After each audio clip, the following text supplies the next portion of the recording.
Welcome to a Healing Peace podcast. My name is Kimir Baker. I am an overcomer. I am very passionate about helping others to achieve an abundant life fueled by spiritual principles and emotional balance. In this podcast series, we delve into spiritual self-care. Yes, we will explore exercising our minds and bodies, but more importantly, we will discuss strengthening our inner being, embracing God's love, and being filled by the fullness of God. As you take this journey with us, we want to inspire possessing your authentic selves and happiness. Welcome back. If you were with us last week, we done had us a good old conversation with Shauna, and I asked her to come back because I still got us some love questions to talk about with her. Shauna, for those who may not know who you are, can you please reintroduce yourselves to us? Sure. Thank you for having me back again. Hey, y'all who are back again. For those who are new, my name is Shauna. I'm a self-love empowerment coach, and I like to help to transform your love life from the inside out. So if you want more of the spiel, listen. If you haven't already, go back to the first podcast and listen, because I don't want to take up too much time of myself, and let's get to it. All right. And where we left off last week, we were talking about, I think, maturing and growing and learning more about ourselves. And in the process of doing that, sometimes we shed what we attract, which is great. And we get in some new, more empowering people, relationships around us. But one of the things that I was thinking about, but I didn't say it because I was like, we don't have time to address it, so I'm glad we're back. But as you were talking about this journey and being more self-aware and maturing, I'll be honest with you, because that's just who I am. One of the things that stood out in my mind was, oh my goodness, this is a lot of work. Yes. So that's why people want to skip over, like, just show me how I need to get the man or what I need to do. Bump all that other stuff. Like, I get to that when I get in a relationship. Like, no, do this now. So you don't gotta keep doing trial and error stuff, right? Yeah. So you could make different selections when it comes to connecting with someone. And this is not only limited to, if the women who are listening, if you're a single individual, you could be in an existing relationship or a marriage, because self-love is not reserved for, and I know we're talking about Valentine's Day, but the principles are still applicable. Because if you're in an existing relationship, when you grow in self-love, you can transform that relationship, especially if your significant other see those changes and that person is on board. You see that changes as well. Or the changes within you could kind of highlight some things you probably overlooked in a relationship, and you may need to assess that as well. Sure. But what is something that we can do up front to get ourselves in a positive place to begin that journey? You have to make a decision to be committed to doing the work.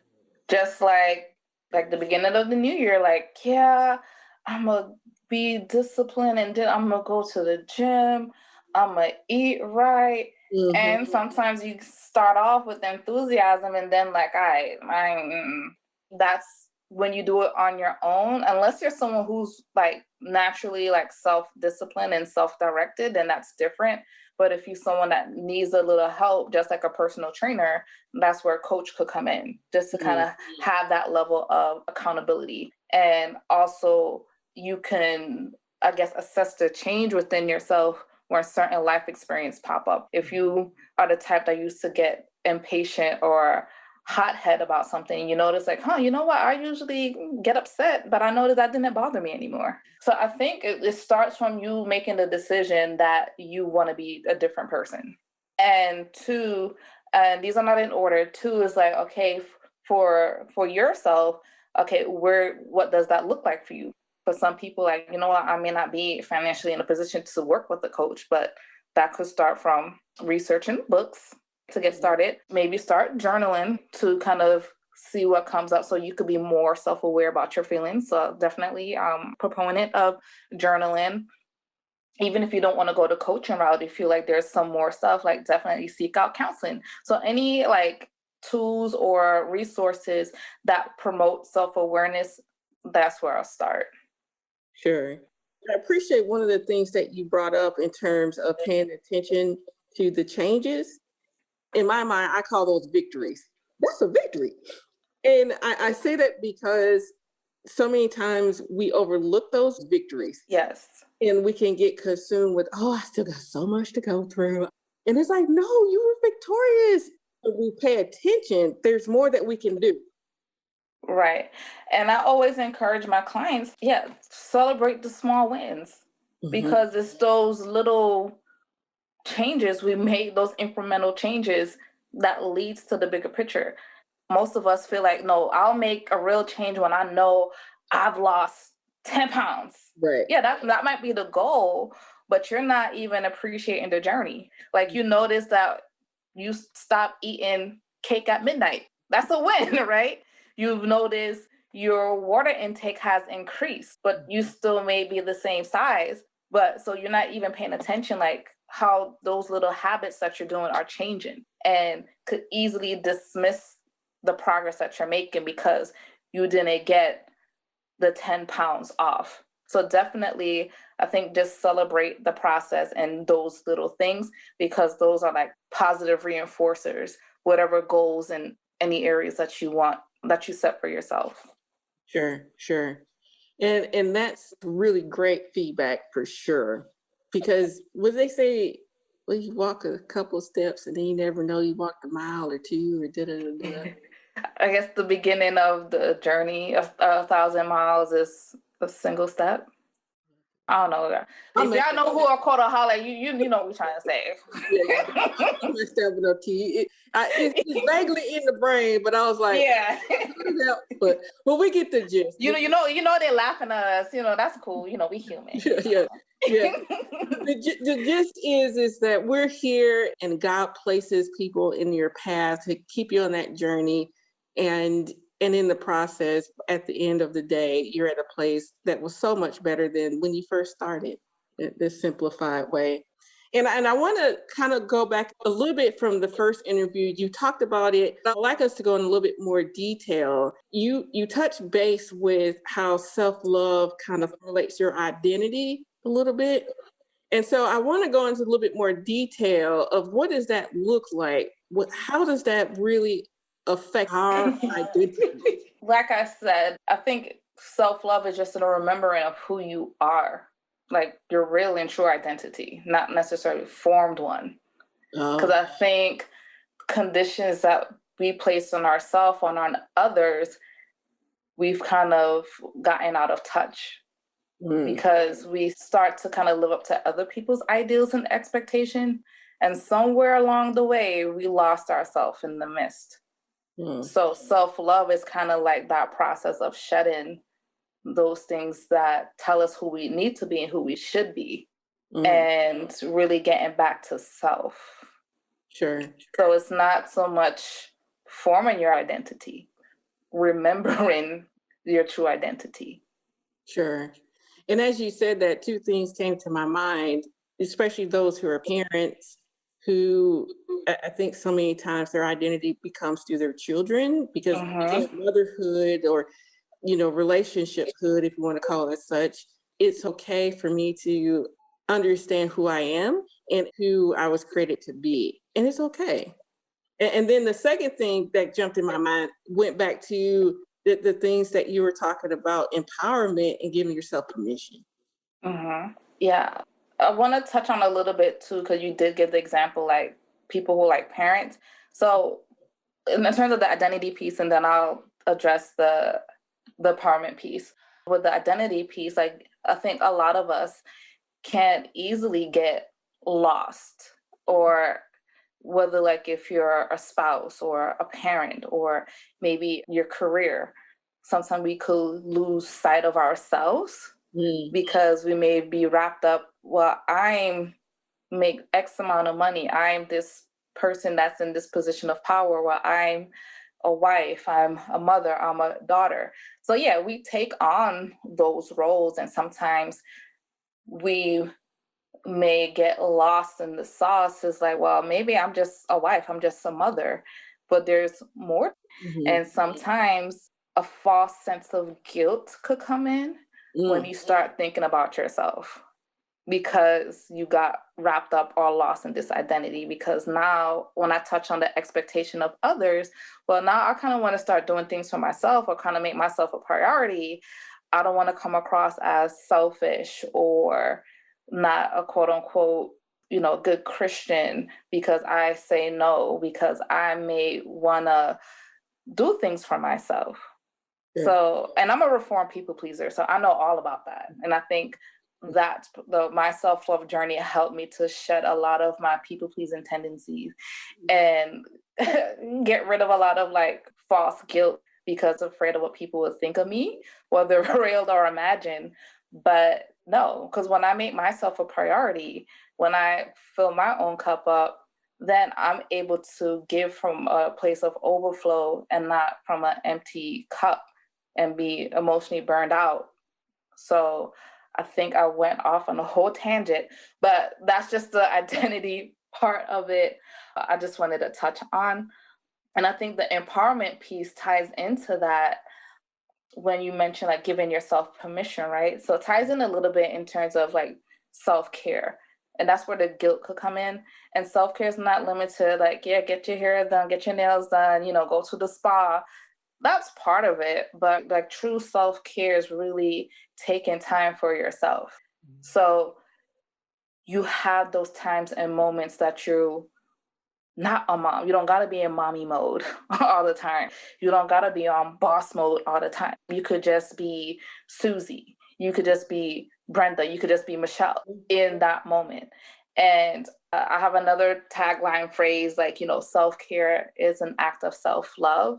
And the empowerment piece comes from because you're making those decisions for yourself and you're not asking other people permission to like, is it okay for me to take time for myself? So you just operate from an empowered place. Sure. And as you were saying this, I was smiling because that's the title of the podcast series for the year, is Spiritual Self-Care, which you probably was not aware. But so I just thought that was neat, just again, seeing how everything just ties together. And one of the things that for you guys who've been listening, if you listen to the introductory to this podcast interview, we did talk about, because I'm a Jesus lover, so I'm going to bring it back a little bit. We talked about 1 Corinthians 13, 4-7. And in 1 Corinthians, we all know that that's like the love portion of the love is kind, love, da, da, da. And one of the things that I shared was how in those love actions, how do we be able to clothe ourselves with those love actions? And it was something great that you just shared as well, Shauna, which is when you are filling yourself up, it overflows. Uh-huh.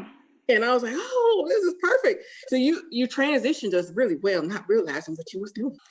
And so I wanted to pick your brain a little bit in terms of 1 Corinthians. I'm pretty sure you've read 1 Corinthians like and how does that correlate to us in our identity and loving ourselves? Can you provide your spin to it? Because they already heard my perspective. Okay. So I actually have it in front of me. Everybody knows love is patient, love is kind. It doesn't envy, it doesn't boast, depending what translation that you're reading, right? So I think it goes back to self-love to the extent of you loving yourself. You know how to love and treat other people. Like love is patience and love is kind, and it kind of goes through the different attributes of what love is and what love is not. And you could kind of use that as a barometer to see how am I showing up? Like, okay, you know what? I notice I'm being less patient at work or with my child. I'm really not acting, showing up as love in this way. And I need to work more on my patience, right? And sometimes working more on your patience, you may have more experience that would kind of exercise to test, okay, I'm stuck in this traffic, or my child is really acting up, or my husband, he's I don't know, he on something today, you know what I mean? So trying my patience. Right. So it's those are sometimes we may be put in situations that can be used as growth opportunities to exercise our love, to grow. And there's another part too, I think in verse 11 and 12 says, when I was a child, I talked like a child. I thought like a child. I reasoned like a child. When I became a man, I put the ways of childhood behind me. For now, I see only a reflection as in a mirror. Then we shall see face to face. And now I know in part, then I shall be fully known. So for me, because you asked like my spinoff, what I think in the first podcast, when you grow in self-love, like you're going to outgrow the old version of you, right? Like you are going to put that childish things aside, right? Not literally, but that old mindset that didn't produce the quality results that you wanted to see in your life. So now when you grow in self-love, you're this new version. So the outcome or the experience is going to be different because before you know in part. So self-love, you remember who you are, right? That identity. Now you're embracing your wholeness. So you don't have to walk around here broken or fractured because you're whole, right? So you operate from that space. So when you understand like you embody divine love, then I think unconsciously you're able to give that and receive that freely. Sure. One of the things that came to my mind is when we were talking about being on the self-awareness journey and knowing that it does require a little bit of work. Not a little work. Yeah, but a lot of work. You got to be willing. A little bit only nice. But it's easy to get frustrated on that journey. Yeah. So I would like to kind of look at, these love attributes and how can we clothe ourselves with these actions on that journey so we stay on it? I think just allowing yourself to feel. I think not being apologetic if you're upset and angry, like allow yourself to feel that. Because I think another part too, because when I say wholeness, I'm not saying like, oh, rainbows and butterfly, like, no. I'm not saying that. I'm saying like, even the parts of ourselves we don't like or we rejected, that's integrated. So that's when I say like loving and accepting yourself unconditionally and unapologetically, right? Mm-hmm. So it's not just when you do the right thing or when you're doing the nice things. It's even parts of yourself that you don't like, parts of yourself that you hide from other people, right? Because you're afraid that this person really know this part of my personality or my lifestyle. I may not be loved or accepted. So I need to continue to wear this mask, so to speak, so I don't lose that love and affection from that other person. So I think it's really loving all of yourself, right? You can't nitpick or cherry pick. Well, I mean, you could have the awareness, like, yeah, I don't really like this of myself, but then now you know that, okay, is there a desire to change and wanting to work in that area, right? But rather than, then we don't got time, because I could go deep more in the psychological aspect of it, but we don't got time today, girl. Because, okay, real quickly, I'll touch on it. So the parts that you don't like about yourself or you reject, this is more psychological, those aspects of yourself, because you feel like, especially if I'm talking to a lot of people who embrace the Christian faith, right? I don't know, y'all may step on toes, maybe not.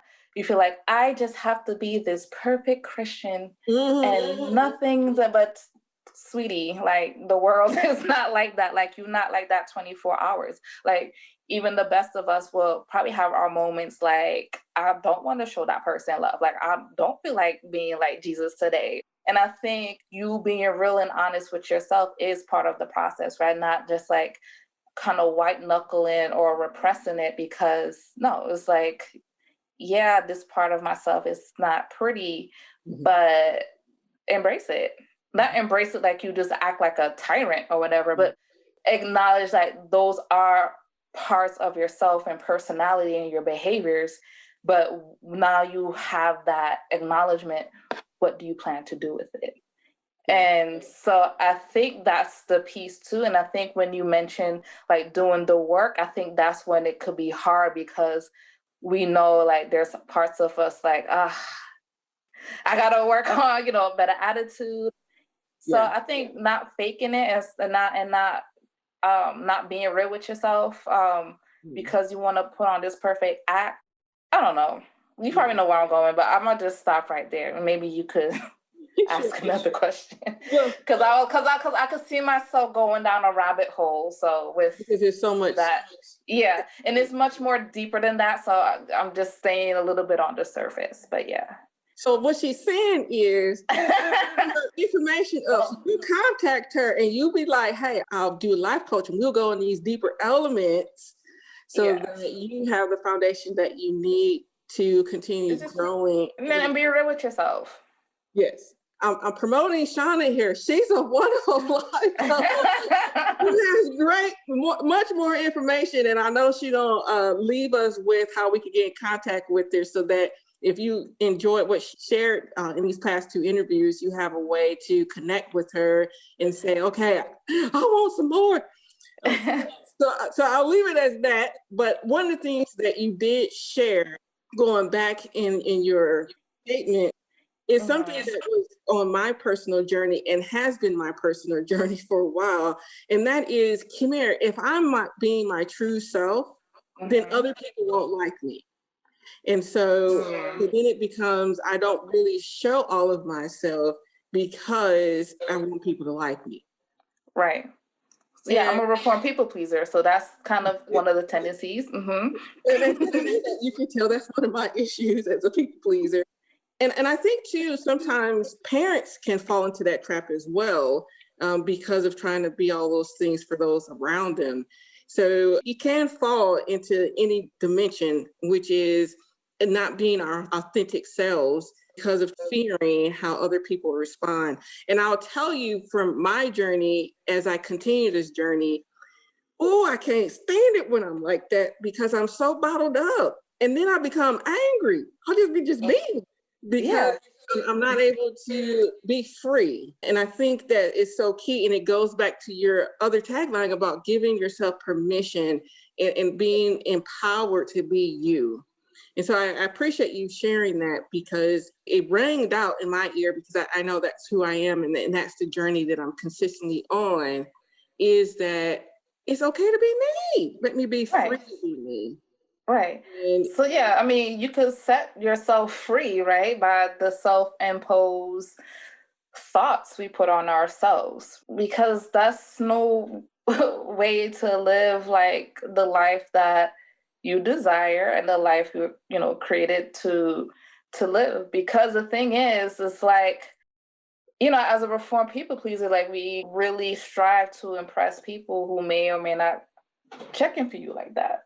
So like, why are you spending all your time trying to impress other people when you could just be living your life? Yeah. I know. And as you say that, one of the things that, and I haven't brought it up yet in the podcast, and it'll continue to come out this season, but one of the things that has rang so true in terms of what I love to put out to you guys is being in a position where you're getting your life back.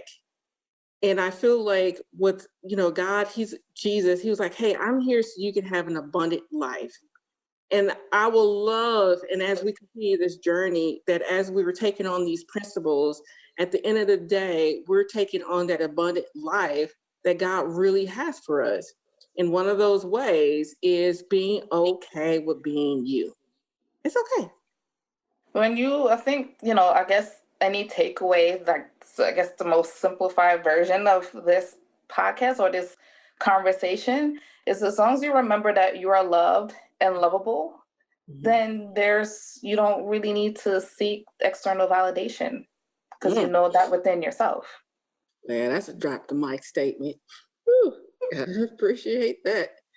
And I definitely appreciate our conversation all together. One of the things that I'm like, she has no idea that she just married everything into who we are as a nun, and just even the self-love.